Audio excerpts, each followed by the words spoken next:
प्रदीप मिश्रा है और मैं बिलोंग तो कानपुर से ही करता हूँ, लेकिन बहुत विगत कई वर्षों से हम लोगों का जो महाराज जी बागेश्वर धाम यहाँ जो पधार रहे हैं, ये आप सबकी वैसे प्रायः लोग हम पर और जो हमारे जो दो चार आयोजक लोग जो हैं तो उस पर लोग कहते हैं कि आप लोग सब लोग, लेकिन ऐसा नहीं है। आप सबकी अथक मेहनत, आप सबका विश्वास, आप सबका भरोसा, आप सबका प्रेम और आप सबकी भक्ति महाराज जी को कानपुर के ऐतिहासिक धरा पर खींच करके ला रही है। 17 तारीख से लेकर के 21 तारीख तक आपके चैनल के माध्यम से मैं बताना चाहता हूँ, लोगों के बहुत से फ़ोन आ रहे हैं, जगह कहाँ है, कैसी है, कहाँ पर है, कैसे पहुँचा जाए, तो आपको अवगत करा दें। अगर आप कोई ट्रेन से यात्रा करके आ रहे हैं अथवा बस से अथवा प्लेन से, तो आप सीधे कानपुर आते हैं। कानपुर के बाद आपको हर जगह से सचेंडी के लिए आपको साधन मिलेंगे, बस मिलेंगी, ऑटो मिलेंगी, टेम्पो मिलेंगी, आदि आदि साधन।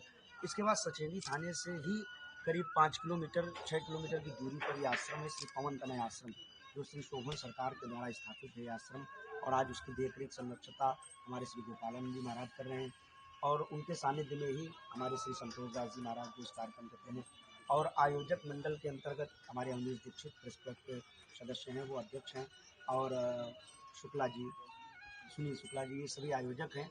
और सभी का कार्यक्रम हम तो ये कहेंगे, जो भी इस चैनल के माध्यम से मैं सुन रहे हैं, आप सब लोग भारी से भारी संख्या में आइए, अपने परिवार के साथ आइए और इस कानपुर की ऐतिहासिक धरा को और भी ऐतिहासिक बनाइए। क्योंकि इस कार्यक्रम में अभी तक जो भी महाराज जी के कार्यक्रम रहे हैं, मैं कई कार्यक्रमों का प्रत्यक्ष गवाह हूँ, तो कई कार्यक्रमों में ऐसा रहा है कि कम से कम 10 लाख की पब्लिक तो पहुंची है, लेकिन इस बार इस कानपुर के ऐतिहासिक धरा से ये सारे रिकॉर्ड टूटने चाहिए।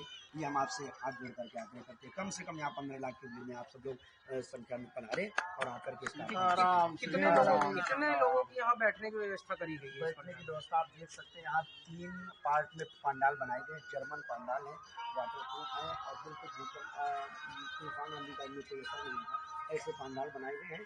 और इनमें क्षमता कम से कम 10 से 15 लाख की अधिक क्षमता है, और अगर भीड़ बढ़ती है तो आगे और भी बढ़ाया जाएगा। यहाँ पानी की और गाड़ी पार्किंग की और टू व्हीलर पार्किंग सारी व्यवस्था है। शासन प्रशासन हम लोगों की मदद कर रहा है। चारों तरफ आयोजन स्थल के 1 किलोमीटर पहले से ही बैरिकेडिंग करके और गाड़ियों के लिए समुचित पार्किंग बनाई गई है, जिससे लोगों को अवरोध न हो आने वाले को, है ना। और जल की व्यवस्था, यहाँ पर बहुत सारे नल, हैंडपम्प आदि आदि समर की व्यवस्थाएं, और एक कृत्रिम तरीके से जल की व्यवस्था की गई है। बहुत सारे यहाँ पर लोगों के सुलभ शौचालय सुविधा आदि आदि सब शासन प्रशासन की मदद से और आयोजक द्वारा होगा। कितने बजे कथा यहाँ शुरू होगी? रोज कथा का समय 3 बजे से 7 बजे तक रखा गया है। वो 4 बजे से 7 बजे तक रखा गया। 3 बजे से हमारे सभी जो संगीत के कलाकार हैं वो बैठेंगे, सारी व्यवस्थाओं 1 घंटे तक संगीत भजन चलेगा।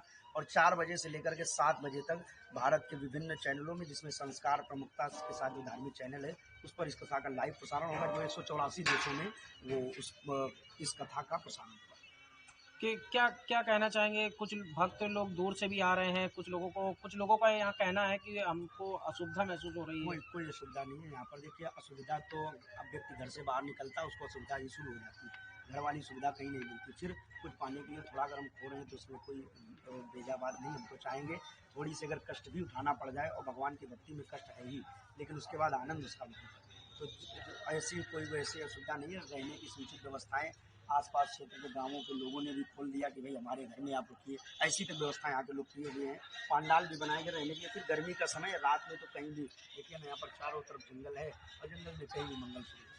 दो दिन यहाँ पे बताया गया है, पंडित धीरेन्द्र शास्त्री जी अपना दरबार भी लगाएंगे उसमें। बिल्कुल दरबार लगाएंगे। 19 और 20 तारीख को विशाल दरबार, जिसमें 19 तारीख को प्रातः 9 बजे से लेकर के हमारी इच्छा तक। सरकार का कहना रहता है जब तक एक भक्त की अर्जी में लग जाए तब तक हम बैठे रहेंगे। वो बड़ी मेहनत करते भी हैं, रात दिन करते भी हैं। आप सब लोग उनसे परिचित भी हो, ऐसा हम तो बड़े करीब से हमने अनुभव किया। वो सारी गलत व्यवस्थाएं हैं, लेकिन 19 तारीख को विशाल दरबार, और 20 तारीख को सामूहिक अर्जी, और 20 तारीख को सबको दिव्य दर्शन। जैसा कि 15 लाख आदमी यहाँ पर उपस्थित रहेगा, क्या सभी लोगों की अर्जियाँ पूरी कर पाएंगे? बिल्कुल सबकी अर्जियाँ, देखो प्रत्यक्ष रूप से नहीं, लेकिन अप्रत्यक्ष रूप से वो अर्जियाँ स्वीकार ही होती हैं। अप्रत्यक्ष रूप से मतलब समझ रहे हो, सामूहिक अर्जी, मैंने कही सामूहिक अर्जी की जाती